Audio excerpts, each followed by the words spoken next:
All right, what's up, guys? Welcome back to another episode of the Living the Dream podcast. Today on the show we have Giancarlo Ghedini, who is an author and fellow podcast host. Actually, Giancarlo, how you doing? I'm doing great. Thanks for having me. Yeah, no, of course. Thanks for coming on. We're excited to hear more about you, your dreams, your goals, and how we can help. So we like to jump right in. If you could start with telling us a little bit more about yourself and what you like to do for fun, that'd be great. Okay. Well, as you said, I'm an author and a podcaster. I like doing those things for fun as well. In addition to that, I enjoy hiking with the family, yoga, digital music production, and that's about it. Oh, I like that digital music production. Mm-hmm. How long have you been doing that? That over 20 years. I mean, that was something that I got into very early on in my high school, and then more so in my 20s. And then I got into, as an artist, I was into rap music and rap production and so forth. So I was doing that before I was writing. So I kind of learned all the audio production skills that I was able to kind of transfer over to podcasting eventually. So Yeah, I absolutely love it. Well, tell us a bit more about your motivation in life. What gets you up and keeps you going every day? my main motivation is just understanding the brevity of life. That's not me, trying to be profound or philosophical or anything. I just think as long as I'm alive and well, I should be working towards my goals and dreams. I can only control my choices, right? So I can't really control the outcome. I think success is, a combination of both, talent and luck. So I can develop the first, but only position myself for luck. I can't necessarily make it happen. But, I'm a firm believer that, the life any of us want is not going to happen through osmosis. You have to see what your big dream is and then kind of break it down into actionable and achievable steps. Yeah. Yeah. Oh, wait, for instance? I was going to say, for instance, I have a friend, he wants to be an actor, right? So he's not waiting for Hollywood to call him. He's out there doing auditions. He does theater group. He teaches on the side. So he does all these things because at the end of the day, he loves his craft, right? So he has a higher motivation than fame and money, which, in my opinion, are not real goals. One can say, I want to be rich. I want to be famous, but would you really want that if it means spending the majority of your day doing something you hate? Yeah, so, no, exactly. Those golden handcuffs can really lock people in. Right. Golden handcuffs. I like that. Right. So yeah. So, I'm motivated in developing, growing my talent, my gifts and abilities, positioning myself as best as I can for success and understanding, there are a lot of factors out of my control and, realizing no matter how long my life is, it's still short in the grand scope of things. So I should be busy trying to pursue my dreams in the meantime. I love it. I love it. Tell us about those dreams, goals, and just your vision for your life and your podcast in general. Yeah. So as you already stated, right, I'm a writer, I'm a podcaster. So my dream is to make a sustainable income for my family of 5 from, writing and podcasting and editing and other podcasts. And I should also say too, that one of the main things I do is I'm a stay-at-home dad and I homeschool my 3 sons. So that takes a big bulk of my daytime activities. And then of course I get freelance work whenever possible. So, but yeah, my dream would be able to really just make a sustainable income off of those passions of mine, writing and podcasting. Yeah. Yeah. And you don't have to share this, but do you have a number in mind that you'd be willing to share for what that income would be? The income, well, to be comfortable, I'd say 100 grand a year. That would be a comfortable, to me, that would be like I'm succeeding, right? Yep. So I'd feel pretty good about 70 with that as well, but 100 would make me feel really good about it. So yeah. And so how are you planning on monetizing your podcast, if you don't mind me asking? Monetizing a podcast is really difficult, as I'm sure you're discovering on your own as well. It's kind of not set up great for monetization, the whole structure of podcasting. It just really isn't. As sponsors, you get like 18 to 25 bucks every 1,000 listens for a 30 to 60-second ad, right? So you need to have thousands and thousands of listens for that to even make sense. So I don't have outside sponsors for that reason, because I don't have Joe Rogan numbers like that where you're going to be making big bucks like that. So in podcasting, I call it direct monetization and indirect monetization. So direct monetization is what I just spoke about, sponsors, people paying you to feature them on your podcast. Indirect, that would be kind of advertising your own products and services on your podcast and trying to sell whatever else you do on the show. So that would be what I would call indirect monetization. But my books, for instance, if I sell a book, I mentioned it on the podcast. I have even a little short commercial in the middle of most of my episodes about whatever book I released or whatever. So other than that, I'm not sure. I'm starting to work on other plans about more of a grassroots thing, because everybody has this idea, right, that the internet is open to everybody. Everybody can start their own business. Well, the problem with that is if everybody does, then it just got a whole lot noisier. And now you have to try to do something to cut through the noise. Yep. I'm not twerking on TikTok or doing something real stupid, to get anybody's attention, right? My podcast is kind of nerdy, right? So my podcast is inspirational conversations about the art and business of storytelling and living life. Right. So it's a quality show, right? But it's not something that grabs the immediate attention. Right. And a lot of people are having quality conversations, such as yourself. Right. There's a lot of people doing the same thing. So I'm starting to think that, and I haven't done it yet, but I'm starting to think that maybe the best way to go about monetizing really anything online is to do it in person, is to try to get the attention outside of the internet, whether you host groups and meetings, and of course in those groups and meetings you mention your podcast, you find ways to kind of point people to your online presence, but in the real world, because those are the people that exist. When you pay for an advertisement, Facebook, Instagram advertisement, again, you're literally competing with all these other companies that are spending millions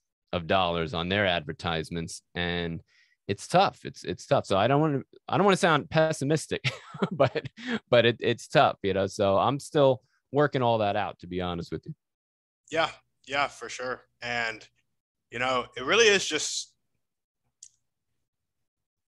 there's a book called Who Not How, and I love this book. And it talks about, instead of like as solopreneurs, as people trying to get our craft to a sustainable income, we need to be focusing more on the who and not the how. But even focusing on the who is like, okay, so who around me? So you have your genius zone. You have the thing that you are the best at. You feel confident in that thing. You're like, I could do this all day, every day, and I love it. In focusing on that zone, you have to surround yourself with people who can cover the other spots, but that typically takes an investment. So if we're solopreneurs and we don't have the capital, it's really hard to make that investment because our genius zone hasn't started turning out that money yet. And so you have to get real creative with who you're interacting with. And that one, like people in the real world, is a great way to target a very specific who. And like, say you get 50 people that become raving fans, they start being your marketing. And so it's just a slower build, but still the same concept of like, okay, who can I kind of partner with? Who can I bring into the ship? Right. Exactly. Yeah, man. So I love that. Are there any other dreams or goals that you have other than the sustainable income through writing and podcasting? As far as dreams and goals, I would say I've kind of narrowed it down to those two things as far as a dream and a goal. I know you had asked too about a bucket list item. This one's just for fun. I would love to jump out of a plane one day. Parachute, of course. Yeah. So I might wait till my sons get a little bit older. Then maybe we'll do it as a family or something. I feel that. That's awesome. That's awesome. And just curious for your podcasting, I know you said that you teach writers like the craft. Do you So, pay for that coaching or do well, you charge?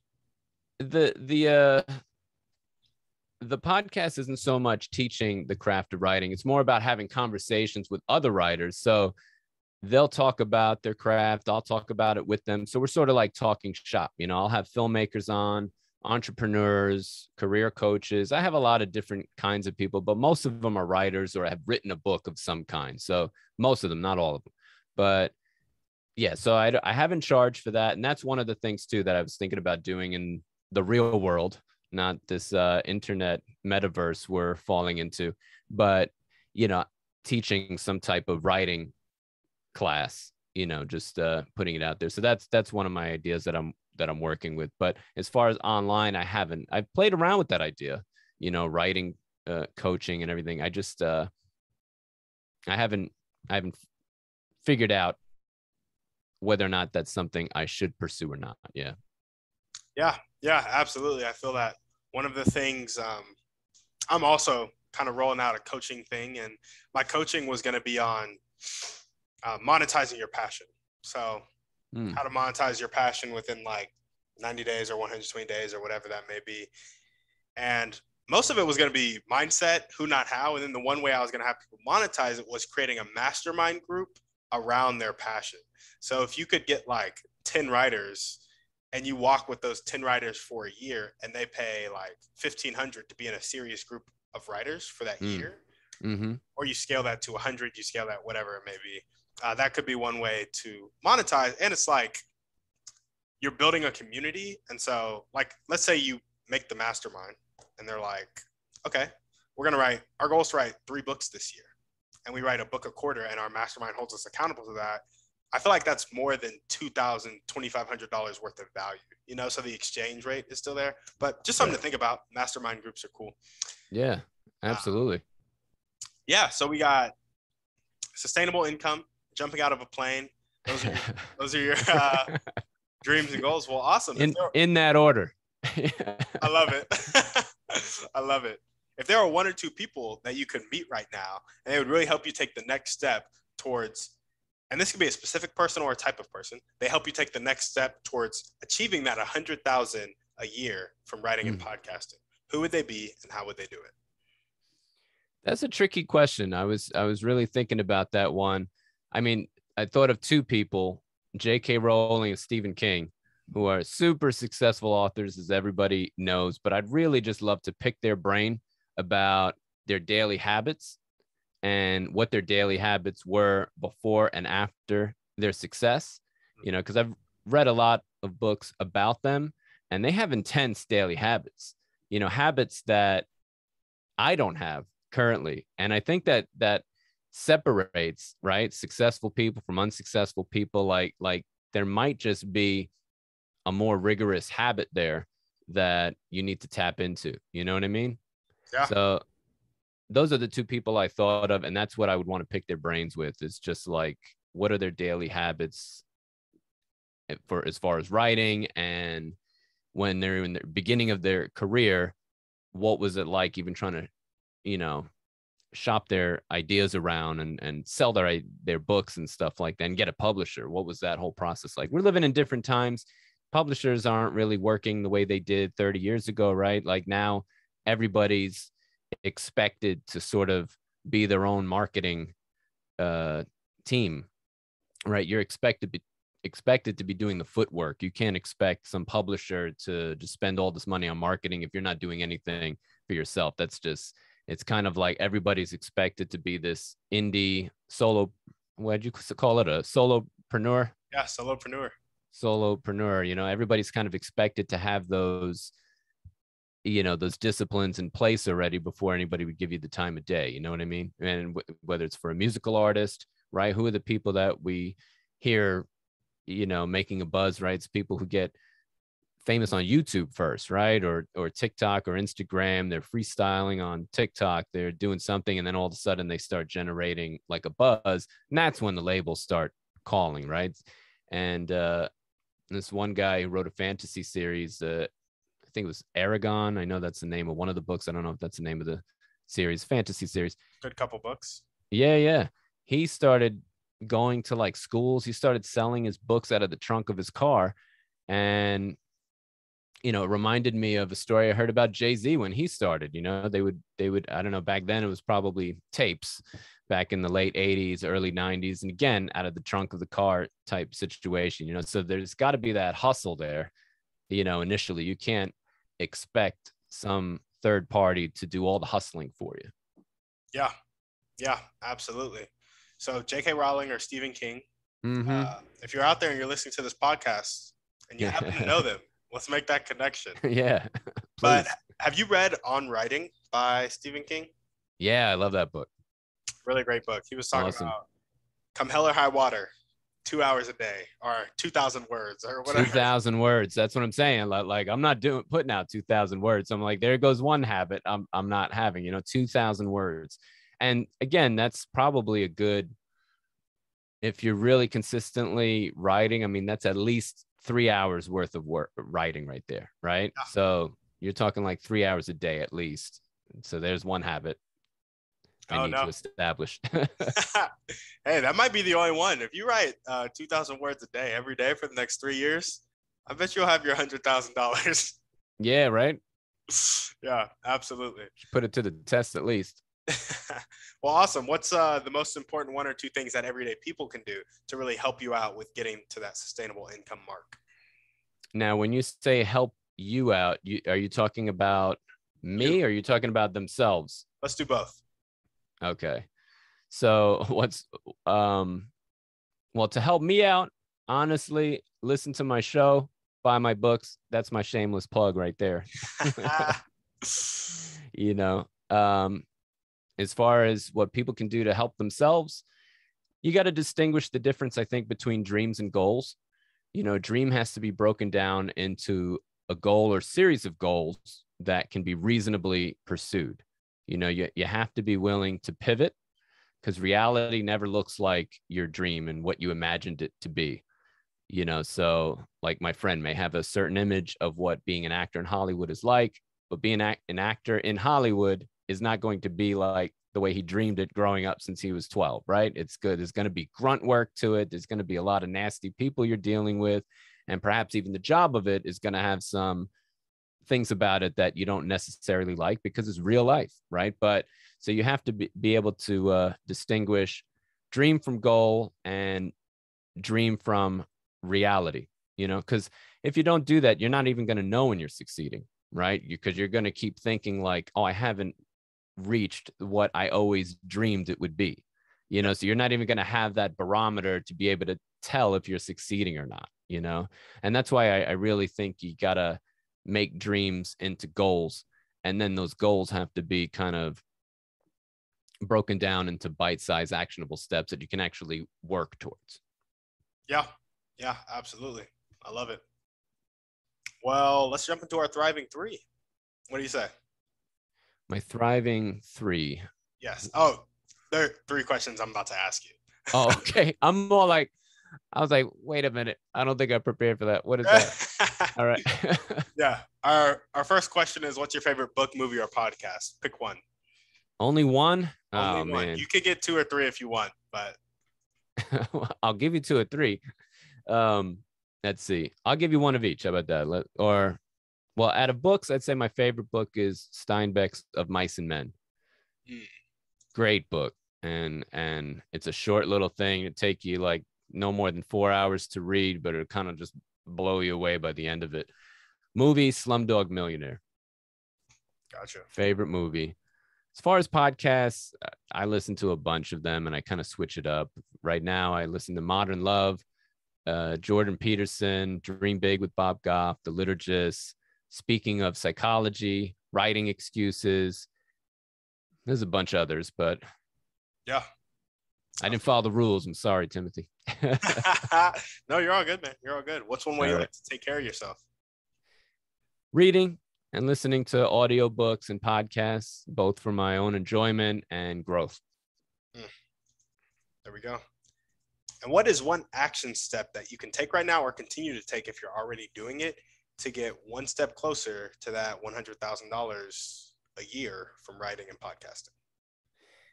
Well, I don't know if this is a specific thing, but I'm really big on planning, so I sit down once a year and I kind of evaluate what my 5 and 10 year goals are, right? Where do I want to be in 10 years? Where do I want to be in 5 years? Right. And then I say, okay, where do I need to be at the end of this year to get a little bit closer to that? And then I break down that year into monthly, weekly, and finally daily goals. And I'll actually write everything down, so, and then this is where I want to be. Let's say at the end of this year, I want to have 2 books written. These are the 2 books I'm written. Okay. Now how much do I have to accomplish each month in order for that to happen? So big on planning. I'm big on planning. Second thing, I always have to kind of examine, this is more of a soul searching thing. I have to examine my why, right? Why do I want what I want? Because if it's just like ego, if it's just to feel important, the ego's never satisfied. If it's to get rich, there's never enough money, right? So I have to have higher reasons to be doing whatever I'm doing, So now the fact that I do these things without making a lot of income off of it, it's a good indication that there's something deeper than fame and money, because I have neither and I'm still doing it, right? So, but yeah, I always have to evaluate my why, and I always have to, when you say, okay, forecast 10 years from now, what's a reasonable thing I can accomplish? You can kind of turn that into a goal, because sometimes dreams just look, they're too big. I can't say I want to be the next Stephen King. That's too big. I can say, in 10 years, I want to have written at least 5 books. Okay, that's actionable, right? And they have to be the best books I can possibly write. Okay, so how much do I have to write per year? Now it starts turning into actionable things. Yeah, absolutely. I love that. Well, awesome, man. I guess I have a bit of a question to challenge you. Uh-oh. If you, gun to your head, they're saying you have to make $100,000 from your podcasting and from your writing by the end of 2022. How are you doing it? Oh, man. Dude, that's a tough question. Gun to my head, and I have to be making $100,000. And if you don't, that's it. Life's over. That's a hilarious question. I might be looking into some less than on the up and up activities there to get that $100,000. I don't know. It has to come from podcasting and writing. You can make $1 million, but if it's not from podcasting and writing, that's it. Wow. All right. Let me try to think of an answer for you. I got 1 year to do this. 1 year. And it starts January 1st. All right. I would turn on the internet access for 6 months and just work. Then the final 6 months, I would try to monetize that 6 months of work. I see. And you think you'd make $100,000 in that 6 months of monetization? I don't know, but gun to my head, that's imaginary gun to my head. That's the best answer I can come up with in less than 10 seconds, Timothy. So, okay. So you're saying, gun to your head, you got to make $100,000 from podcasting and writing by the end of 2022. You're turning off all internet access for the first 6 months and just grinding. How many hours a day do you grind? Okay, without the internet, I can grind quite a bit more. So let's say at least a solid 5 hours a day. 5 hours a day, 6 months, you produce this content, and then you take on the back end of that 6 months, 5 hours a day, figuring out how to monetize that 6 months worth of content. Right. All right. So what's stopping you? That's literally the first time I ever have had that thought in my head. I'm just freestyling right now. So I literally just thought about that. And it's an interesting thought because I've never thought about it.